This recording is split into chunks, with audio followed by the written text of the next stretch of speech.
Remember, we were at verse 10. We just looked at Khaga. We spent sufficient time discussing Khaga, space. Khagaya Namaha. Space Pati, we spent time. Now we'll move forward with the next one, which is Pushne Namaha, 38th Nama. Pushne Namaha. So Pushne, you will hear this term in Trayambakamla Koda, Pushti Vardhanam. So Pushne, Pushyati, which means to be nourished, to nourish. And he is also known as Pushan. Ishavasya Upanishad Lakuda, the same Nama will appear. Pushan Ekarshe. I think the 16th verse or the 17th verse, 16th verse. Prajapatya Rashmin Samuha. Pushan Ekarshe. So Pushan means the one who nourishes, the one who is the sustainer or the nourisher. And this is one of the reasons why he also gets the status of, see, there is this strong connection between Narayana and Surya. So he's Surya Narayana. Because the important function, although within this created world, he is the one who creates, sustains and destroys, which means the cycle of creation, sustenance and destruction also happens in his presence and in his governance, Surya's governance. Yet the predominant attribute he carries is of Narayana or Vishnu, which is the preservation or the preservatory function. Which means today, Earth as a whole, or this whole solar system as a whole, is able to be preserved in a certain way, is because of him. Currently, it's preserved. Within this solar system, within Earth, at a transactional level, there is creation, sustenance, destruction. Like for instance, right now, you've been created. You've been created, right now you're being sustained, right? You're being sustained in this body. And then eventually at some point we will die. But during the sustenance period itself, there is a lot of creation, destruction and sustenance that keeps happening. Correct? Even within our body, there are cells that are created, that live for a moment of time, that dies. So this cycle of creation, sustenance and destruction happens at all levels. It is just at what scale we are looking at. So while we are being sustained, this process is continuing. This process of creation, sustenance, destruction is continuing. So in that way, in the solar system scale of time, right now we're in the sustenance mode, because Earth or the Bhuloka or this solar system has been created. Now it's being sustained, and then eventually it will dissolve. But right now it's in the sustenance phase, right? In that context, he is Pushan, which is why he is attributed the he's been attributed the quality of Vishnu more. So association of Vishnu is much greater from that perspective. Wait a second.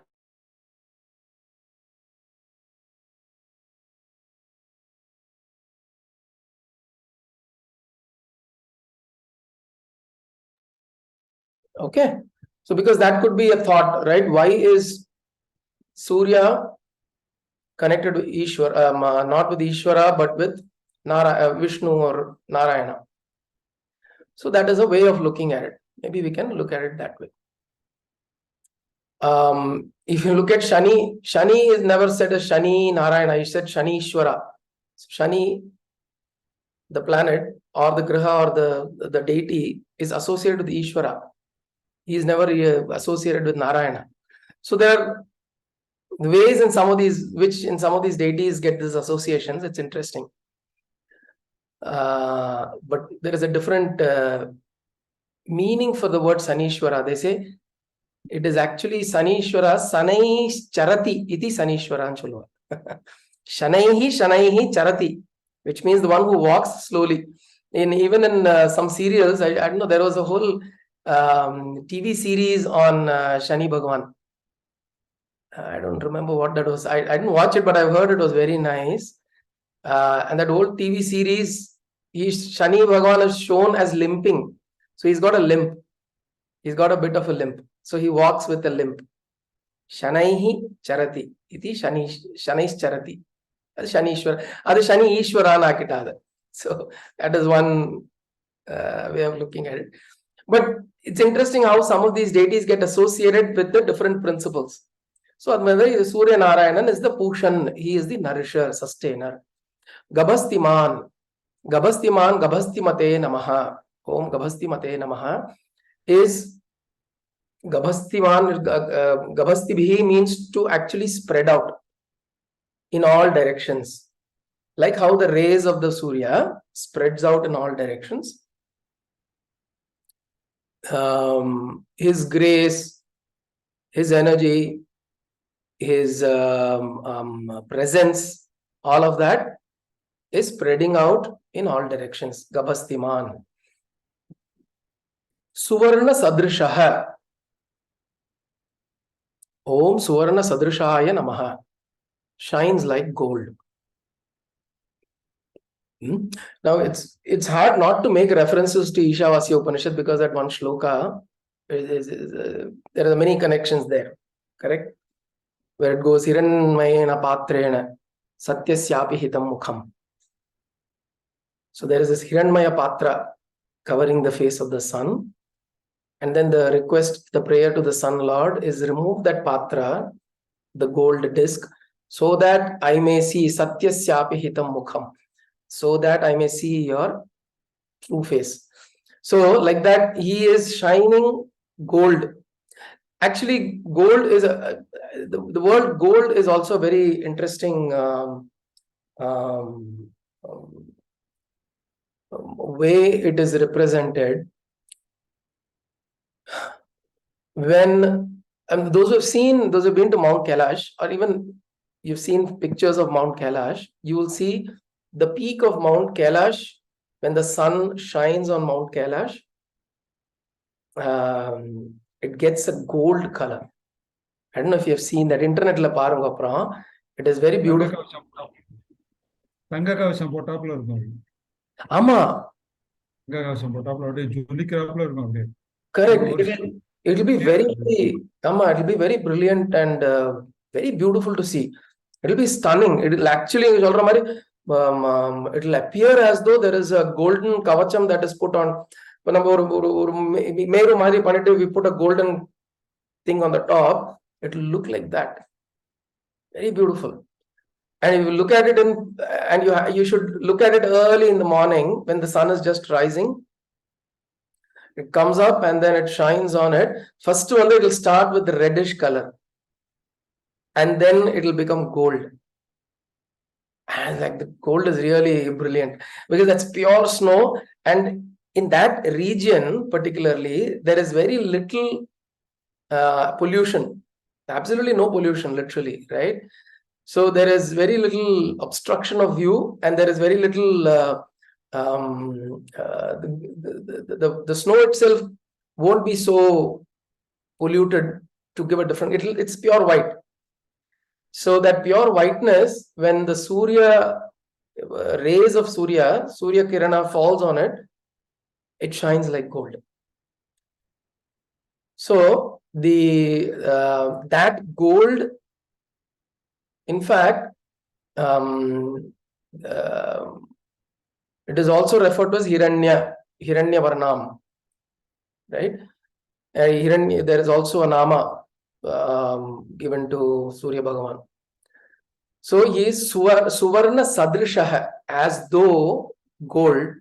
So Surya Bhagavan is appearing as though he is golden color. Because then that's the nature of fire, right? Fundamentally, the nature of fire is to throw out light.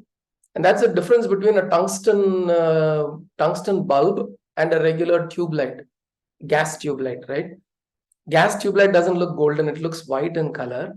Whereas the tungsten, because tungsten is actually emitting fire, it's when it heats up, it's emitting heat that way.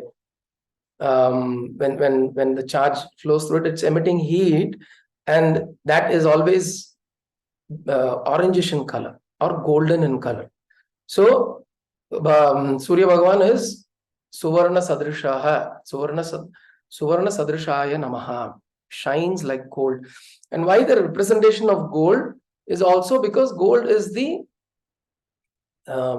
highest of all metals, the most malleable, the most durable, the most long living. Of course, diamonds are forever, but gold is there for a lifetime at least. So gold that way is represented as one of the highest metal. And also because the way it is procured is also very important. Gold, the way it is procured is you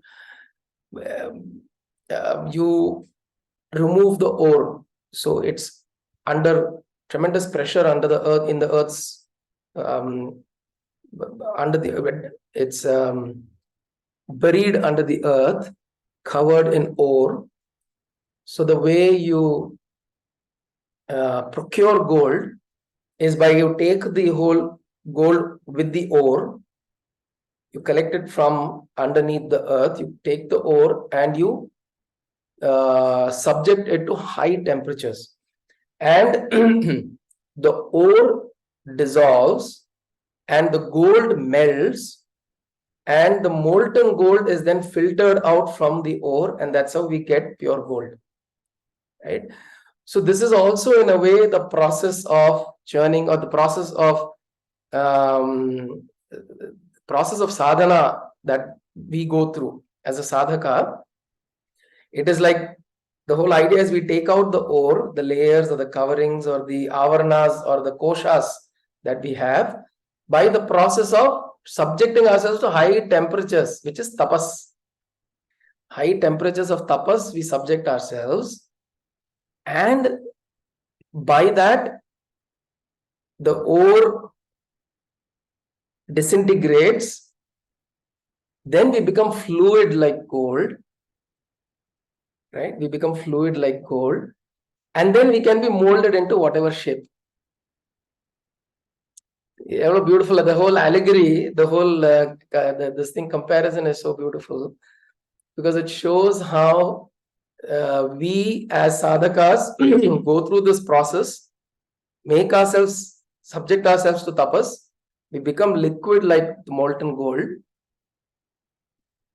Once you become liquid means you become flowing, you become dharma. Dharma means you are in tune with that which is there. You are no longer in resistance with life, you're flowing with life, you are in connection, you are in complete attunement with grace of life, and then anybody can then mold us the way. So we are in divine's will.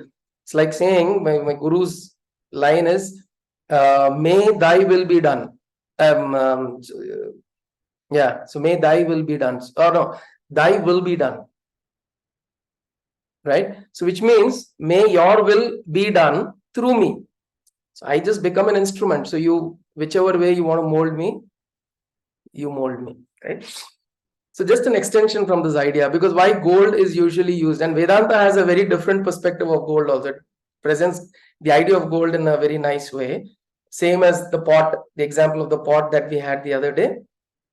It also presents the idea of gold as the substance that is there in all things, the essence of all things. All golden objects, the essence is gold. In the same way, the essence of all that is here is the consciousness, Atma, Brahman, Chaitanyam, Prajna. There are different names given to this, right? So it's like that. So he is shining like gold. Suvarna Sadrishaya Namaha. Bhanave Namaha. Bhanave means he is by whom one's suffering is removed, and thus leads to enlightenment. So we spoke about tapas in the previous nama. Gold, there is tapas. The tapas aspect of the Guru or the Surya Bhagavan is Bhanave. So he provides you in the means of, by means of providing suffering, he provides us an opportunity to remove that ore. See, the high temperatures you put the gold ore to, that much pure gold you will get. Correct? If you want to lighten the temperature, some of the ore won't come out. It will still be sticking to that metal. Correct? For the ore to completely come out, which means you need to be cleansed completely and become pure gold, the temperatures have to be high, which means you have to be put through a lot of tapas, which means we have to be put through a lot of mental, physical, emotional energy at all levels. We'll have to be put through challenges. Right? Suffering is not necessarily a bad thing, right? In fact, that which we remember because of suffering in our lives is much more than what we remember because of joy. Correct? Our memories are usually very strongly held by the sufferings we've had. See, if you look at it, and this is very interesting, and I've read some Gandhi's books very early, and I realized that what do you remember of India thousands of years ago? The India that we always remember, we read about, is India that had many countries, that had many nations, which means many kingdoms, and all kings were in fight with each other. Because what do we read? We only read about wars. We only read about wars. So a British reporter came and asked Gandhi, it looked like your nation was constantly in war. And you're celebrating Mahabharata, which is the greatest war. Ramayana was a war.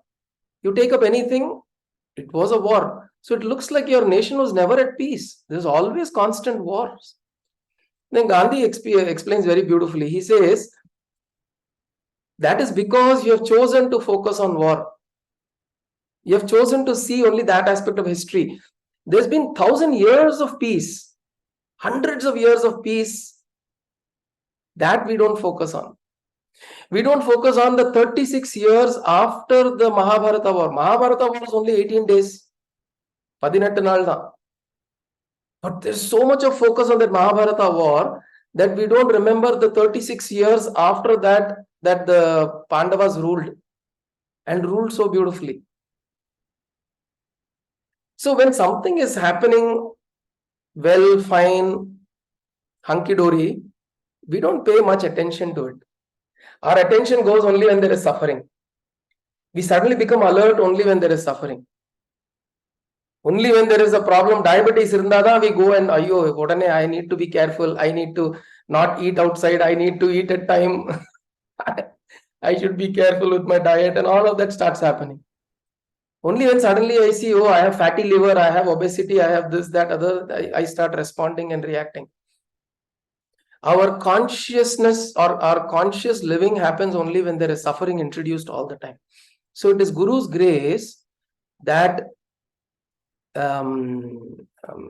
suffering is introduced to make us conscious, to awaken us. Right? So that way he is Bhanave Namaha. He is in that form. He is the one because of whom we are able to experience suffering and go through it.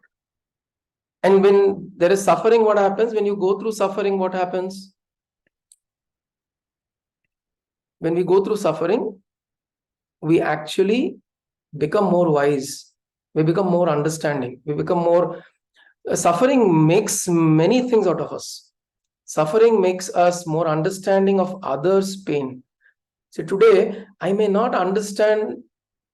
so like for instance, when somebody is going into an ICU, and what the person going into the ICU or the pain they're going through, and what the family goes through, I may not have understood it really well until now. couple of months ago, I had to take my own father to the ICU, spend that time, be there, go through the whole experience of it. When it becomes first-hand experience, now when somebody says ICU, I know what it actually means. In fact, it was very interesting. Kavita and I, we were at at a supermarket the other day, and there is this beep sound of the terminal. The terminal where you go to the cashier terminal, there is a beep sound that is going on. And I was telling her, this beep sound reminds me of the monitor beep in the ICU. Because we were there for so long, we were there for at least 3 weeks or so, and every day we used to go there, sit. The sound, when we're hearing the sound, the imagery of the ICU setting comes up to mind. So this has become an experience now. Now what will happen when somebody says ICU, somebody says this, I will naturally become more sensitive to it. I'll become more understanding of it. I'll know what that pain is. So suffering or whatever, we go through discomforts. Let's not use a big word called suffering. Discomforts that we go through in life, it makes us wiser. It makes us more receptive to what's happening around us, sensitive, understanding, inclusive to what is happening around us. Right? So that is Bhanave Namaha. Then there's another reference to Kathopanishad Vakyam, which is Tameva Bhantam Anubhati Sarvam. So this is the light which makes us perceive everything. This is a very beautiful mantra in Kathopanishad, which I like to always chant. In fact, whenever we do Aarti at home, I chant this particular mantra. न तत्र सूर्यो भाति न चंद्र तारकम नेमा विद्युतो भाति कुतोयम अग्निः तमेव भान्तम अनुभाति सर्वम तस्य भासा सर्वम idam vibhati. It's a very beautiful Kathopanishad Vakyam. So Yama Bhagavan tells it to Nachiketas. Hiranyareta se namaha. 42nd Nama. He is the seed, whose seed is the form of knowledge or the cause of the universe. Hiranyareta. Retas means seed. Retas means seed. The life-giving seed. Retas. Hiranyaretas, which means he is golden seed. Hiranya Varnam. Hiranya is golden. So he is the golden seed that gives light to this whole universe, this creation. Right?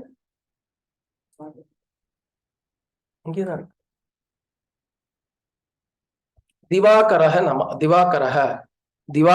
Namaha. So Divakara, Diva means day.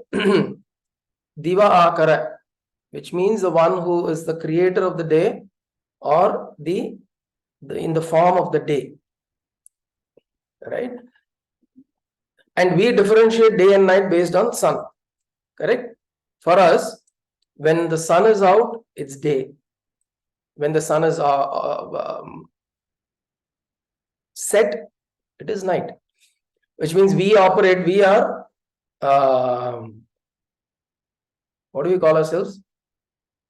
The beings that operate in the night are nocturnal beings. We are diurnal beings. Is that the term? Diurnal. And I don't remember. Diurnal. Yeah, maybe so. So we are beings of the day. Then there are beings of the night, right? And then who sustains the beings of the night? It's said the moonlight. The moonlight sustains, and moonlight is again Surya Bhagavan. So Surya Bhagavan is not actually gone. He is still there. He is continuing to nourish through the moonlight, because there are beings that cannot sustain the light of the day, that cannot operate in the light. Like bats, for instance. Bats cannot operate in the light of the day. They cannot, because the way they're structured, they're configured, they're formed, is that it's too much of intensity for them to handle the sun's light of the day. So they operate in the night. right? And there's a whole species, there are a whole species of animals, there are a whole set of animals that operate in the night. Right, which we are generally very unaware of. So life keeps going on. For us, the life starts in the day, ends in the when the set of the sun, and of course, these days there is tube light and flashlights everywhere. So our night continues into midnight. And பெங்களூர்ல ஒரு ஸ்ட்ரீட்ல போனோம்னா பப்பு கிப்பு எல்லாம் பார்த்தோம்னா அவ்வளவுதான், அது நைட்டா டேன்னு தெரியாது. I hear there are a lot of these, but I've seen this in places like London and Dubai. Now I see it's lighted up like till 1 a.m., 2 a.m.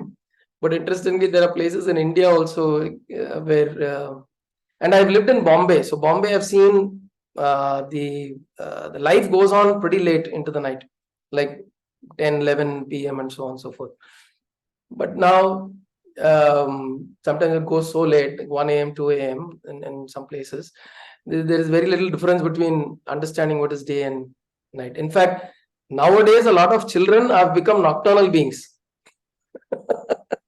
Thailand, there's a place called Pattaya. Pattaya. The day starts at 6 p.m. 6 p.m. ends by 6 a.m. Correct. There's a whole life that is kind of. It's a fact. Morning, the streets will be deserted. In the night, you cannot go into the streets. To drive is very difficult. Fully packed. Free.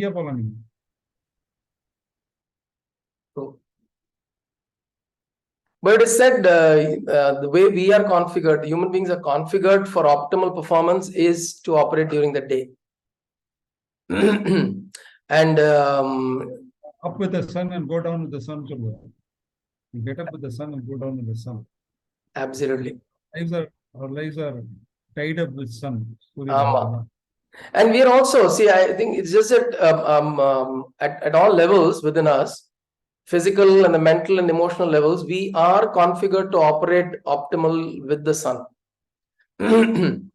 Unlike actually nocturnal beings that are being created to operate like bats and owls, and some of these beings have been created to operate in the night. So it's just that it'll be hard for them to operate during the day in the sunlight. But we have been configured for the day. So, which is why most of our activities and optimal, and again, there are issues, right? Or long periods of time, we start realizing the more nights I'm awake, in that sense, the more health issues that we start facing. I mean, there are a lot of people who do night shifts. Their work demands them to do night shifts and all. Over a prolonged period of time, there are health issues that surface out for such people. I mean, this is from what I've heard and seen, what we read, right? So we know somehow there is this configuration that is there within us to operate best during the day. So then, Surya Bhagavan, that way, is extremely important for us for that association. And particularly if you're a sadhaka, it is important that we associate with Surya, because we can draw a lot of energy from the Surya. But of course, there are sadhakas like the tantric worshippers, those who spend a lot of time in the night. There are what they call as the left-hand path. There are people who follow the left-hand path, which means they're like the aghoris or the tantrikas. They prefer to spend time in the night doing sadhana. The reason for that is not because they're running away from the sun or anything like that. It's just that they find it much more calmer, peaceful environment to do their sadhana at night, because during the day, the rest of the world is awake, up and awake, right? So there's a possibility of a lot of disturbance that can occur around. Unless they completely go into very isolated spaces, not a problem. But otherwise, these people, and you would notice this, even in fact, we say this, we have to get up at Brahma Muhurtam and try to do our sadhana. You will see that is a time when most people are asleep. Most people are asleep.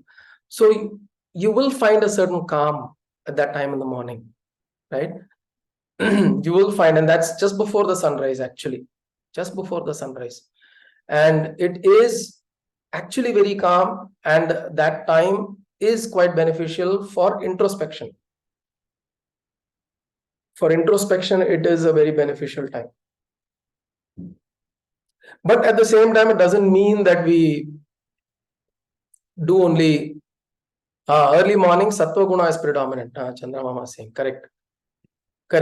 Based on the sandhya, there is the guna. There is a guna classification of what time, what gunas are predominant. So in the early mornings, Brahma Muhurtam time, Sattva guna is predominant, and it enables you to do sadhana and all of that, right? But the association with the sun is extremely important, which means you do your internal sadhana, and then when the sun rises, so when it's Brahma Muhurta, you do your internal introspection sadhana, your Atma Vichara and all that. And when the sun rises, you do Sandhya Vandanam. So then you continue, which means you're inviting the sun into your life, into your daily activity.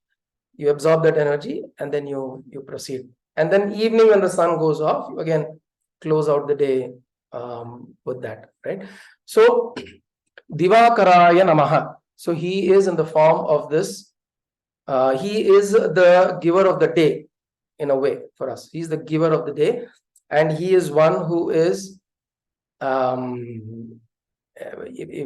in the more of a Vedantic terms, if you want to look at it, he is the one who removes ignorance, ajnanam. When the sun rises in the morning, he brings light, he brings knowledge, wisdom. So if you look at light as knowledge and wisdom, and ignorance as darkness, he dispels that darkness. Guru. The term guru means the dispeller of darkness. In the same way, in the form of Divakara, he is also the guru. He is the one who dispels ignorance, which is the darkness of ignorance.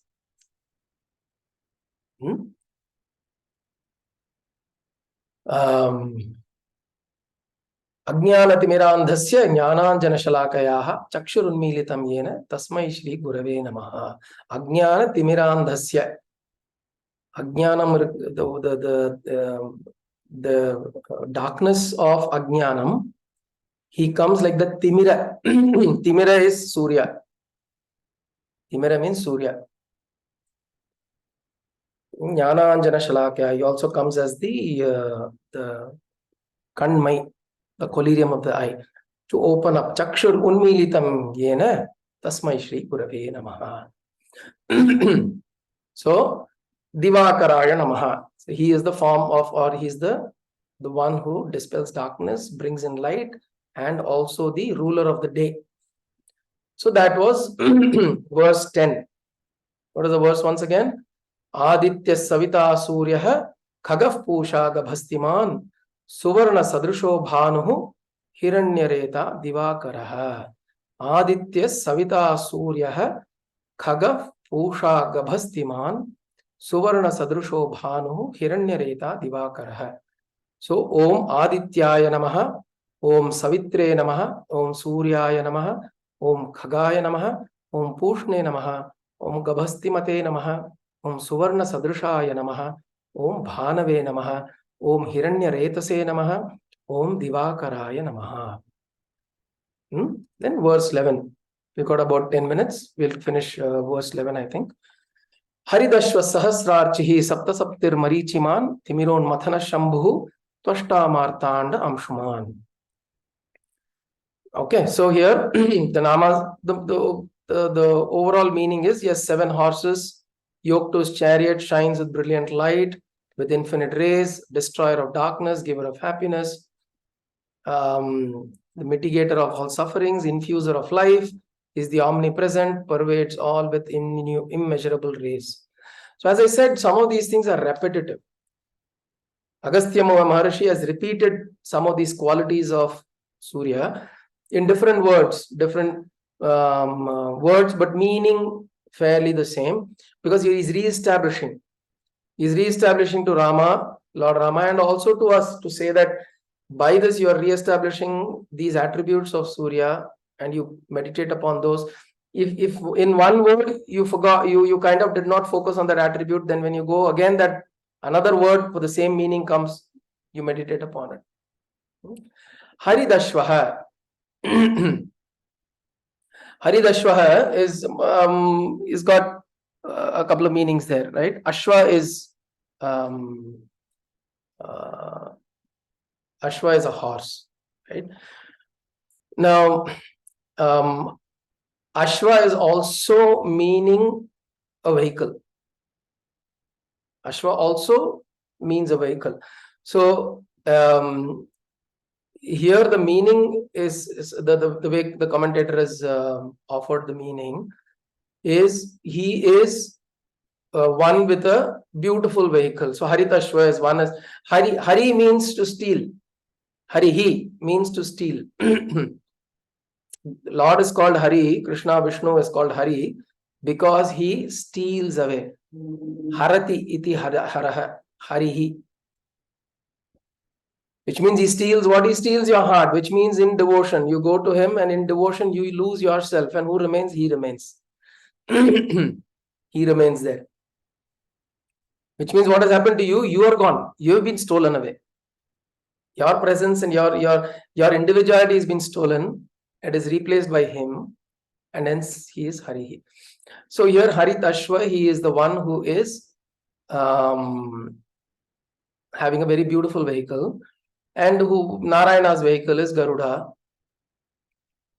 Here we can also represent it as Surya Narayana's vehicle are the Ashwa, the four, the 7 horses, the 7 horses in his chariot, right? So those are also beautiful horses, beautiful horses that he rides. And Harita is also another color, which is I think there's a color like a tawny red kind of color, a dark brownish kind of color, that is also referred to as Hari. Right? Sanskritam has many meanings for the same word, right? So you can approach it through whatever meanings. But the idea is he's got this Haritashva is one who has got beautiful horses as his vehicle. Sahasrarchihi, Sahasrarchishe Namaha, Sahasrarchishe Namaha, Sahasra Archishe Namaha. So Sahasra is 1,000 and rays. Again, earlier we also saw a similar Nama. He's got many rays, which is here. Gabhastiman, Gabhastimate Namaha. Rays are forking out. Here it is talking about Sahasra Archi. It's the 1,000 rays of illumination. And always whenever there is a reference made to Sahasra in the scriptures, it's usually not a number 1,000. Although Sahasranama has 1,000 names, but Sahasram usually Sahasrakshi, Sahasrapat. So if you're talking about Purusha Suktam, Sahasrashirsha Purusha, Sahasrakshi, Sahasrapat. There's somebody who's explaining, and he said that if the Purusha, the divine being, had Sahasra Shirsha, which means 1,000 heads, Sahasrakshi, which means 1,000 eyes, Sahasrapat means 1,000 legs. So the question somebody asked him is, if he had 1,000 heads, then he should have 2,000 eyes and 2,000 legs. Why only Sahasra? Right? But the point there is not about number 1,000. It is to present something that is infinite. Ananta. So Sahasra. So it's just a way of saying that. And in human terms, anything that you do up to 1,000, it's considered to be a pretty large number, right? If you have to do Sahasra Namavali, Sahasra Namavali takes about an hour plus 1 to 1.5 hours. So it's a pretty large number that you'll experience it as. You'll experience it as a large number. So what it means is Sahasra Archishe Namaha, Sahasra Archihi means 1,000 rays go out of him, of illumination. And what is the other thing that you can think of 1,000 things that are illuminated? and carries a similar name. It is the Sahasrara Chakra. The Sahasrara Chakra, which is represented as 1,000 petal lotus on the crown here, when there's full illumination that occurs, when the full understanding occurs, it is represented as 1,000 petal lotus of illumination. Again, there 1,000 also doesn't mean that there are actually 1,000. Will I have 1,001 or may I have 998? It doesn't mean that it's a number 1,000. It means it's so many petals, which means the whole cerebral structure is illumined with wisdom, with understanding. So Sahasrarchishe Namaha. Sapta Saptihi, Sapta Saptaye Namaha, which means he's got 7. How does the Nama go here? Sahasrarchihi Sapta Saptir Marichiman, Sapta Saptihi, which means he is he illumines the 7 sense organs. It means he illumines the with the 7 horses, because the 7 rays of light, because you talk about the 7 rays of light, Vibji, or through his light, because sun's light is never just one white light. It is the 7 rays, the spectrum, the full spectrum of from violet to red. So all of that come and illumine my whole being, which is the 5 sense organs, and manas and buddhi. Right? All of this together he illumines. Marichiman. Marichimate Namaha. Marichimate is Marichi, one of the words in the dictionary that you see. Marichi means a mirage, which means, again, going back to the Ishavasya Upanishad, where he says, Hiranmayena Patrena Satyasyapi Hitam Mukham. So what I see of you, O Surya Bhagavan, is a mirage. I don't see the real you. So the external form, that he is like a round ball, and he is, his rays are coming out like that. Surya Bhagavan will draw it like a round and with rays coming out. And always, I remember the rays are always one long, one short, one long, one short. I don't know why it is. I don't know, one of you can enlighten me. Why do we do that? Even I have done it as a child. I don't know why we show it as one long, one short. Binary la represent 0 1 0 1. Zero இருக்கணும்ல, எதுக்கு அது குட்டியூண்டு ஒண்ணு? Almost 0. When it shines, you give it's like going in and out like that, right? So it's like in and out. When you shine, it's graphic. The movement it gives you a movement. Okay, sense of movement possibly. There's a perception of movement. So that mirage.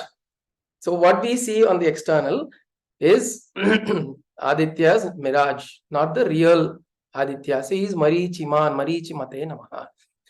Timiron Mathanaya Namaha. Timiron Mathana Shambhustvashta Martandak Amshuman. Timiron Mathana. Timira is, again, we said Timira is the one who removes that darkness, which is Timira is the darkness, and he removes that darkness and also any obstacles in the path of wanting to attain enlightenment, right? So removing ignorance is not a one-time thing. It's not suddenly today morning. In fact, there is a very interesting there's a book written by a Swami, I think Swami Abhedananda or somebody, very long ago when I was pretty young. I read this book, Mysticism and Science. Okay, there's a book, and in this book he explains about his experience of enlightenment. He talks about how this experience happened to him, and then after that how his understanding blossomed, and then of course he was a Swamiji, and then his experiences, and then he said how mysticism and science, he compares the two and gives a lot of parallels and tries to explain through that. and how what is there in science can be intuitively understood if you are able to touch that truth, touch that understanding. And he had an experience of enlightenment. So I was very curious. I actually wrote an email to him. I wrote, Swamiji, you said about this enlightenment experience. And I asked him, what happened after that? See, movies lala vande, in the love, two people fall in love, parents are opposing, society is opposing, somehow they will fight, they will get, they will, a lot of struggle, they will get married, and then the movie will end.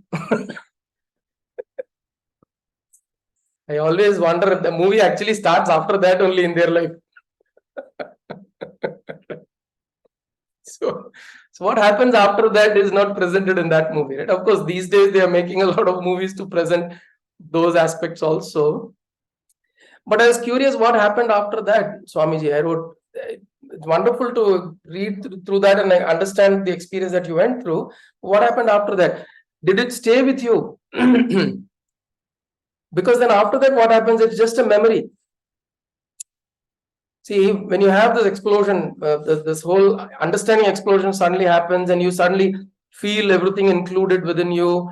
You are in a state of samadhi where everything dissolves and then you become so inclusive. You don't see the difference between I and that and all of that. Now, this happens as an experience. And after the experience, what happens? It remains as a memory only. So I was curious. I asked him, what happens after it stays as a memory? Then what has changed within you? Then he told me, after that, I had to continue to do my sadhana even more aggressively and intensely so that that state remains with me. It's a very important thing, right? So which means to say, even for people, great masters who have had great enlightenment experiences, it may be a dramatic event, but it doesn't stay like that. You have to continue to practice whatever practices you have on an ongoing basis so that it becomes a living reality for you. Even Eckhart Tolle, who had this, there's a German philosopher, he's still living. Eckhart Tolle has this beautiful experience of the whole, the shift in consciousness. But after that, he had to persist. He had to continue to practice. He said after that, this whole process of observing, he continued to do that. He used to go to gardens and parks and places of silent observation, and he would sit and observe. So even after an explosion or some kind of this understanding or experience happens within, or experience of samadhi happens, one has to persist through sadhana. Only then it stays with you. Only then it will continue to persist and it will become a living reality. Otherwise, what will it be? It will just be a memory. Right? So what we are saying here, in the path of knowledge, Timiron Mathanaya Namaha, in the path of knowledge means it's a path, it's a journey. It's a journey, and it's not a journey that ends on some day. It's not like that. It's a journey that you keep experiencing, you keep understanding. Wisdom grows. It keeps growing on you. It keeps enriching you from within. And every time there is some experience, some wisdom, some knowledge that comes. Right? So we need that thing constantly going on, and we need to be in tune. In fact, in Shivananda's ashram, those who have traveled to Rishikesh with me, you'll see in Shivananda ashram, he mentions that he continues to do, the time he was alive, he would do his morning practices every day, because he says one slippage, it can bring you down quickly. Even if you come down for a moment from that state of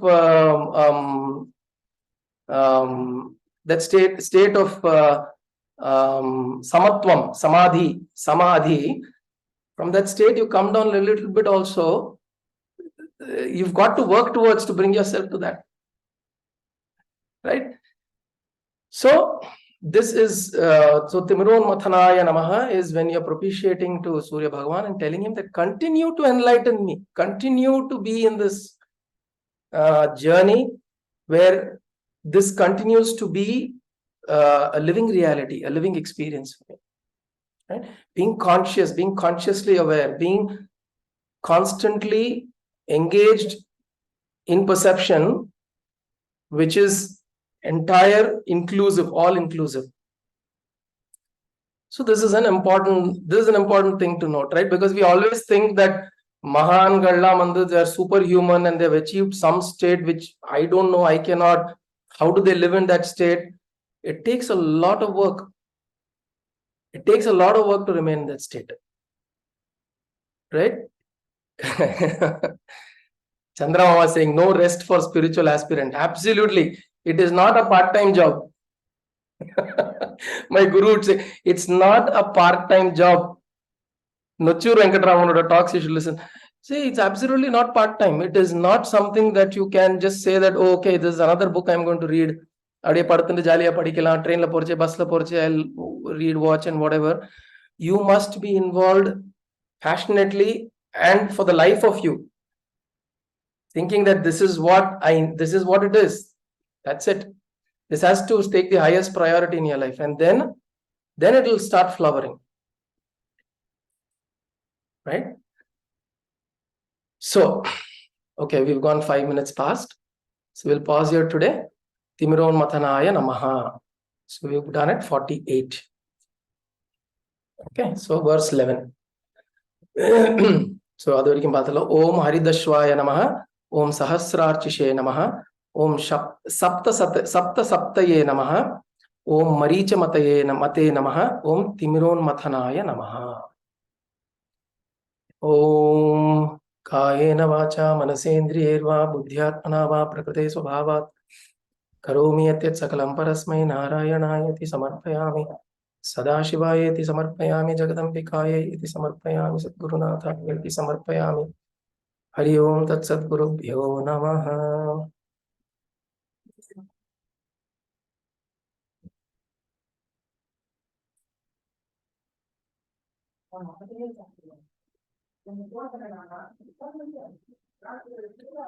Hari Om.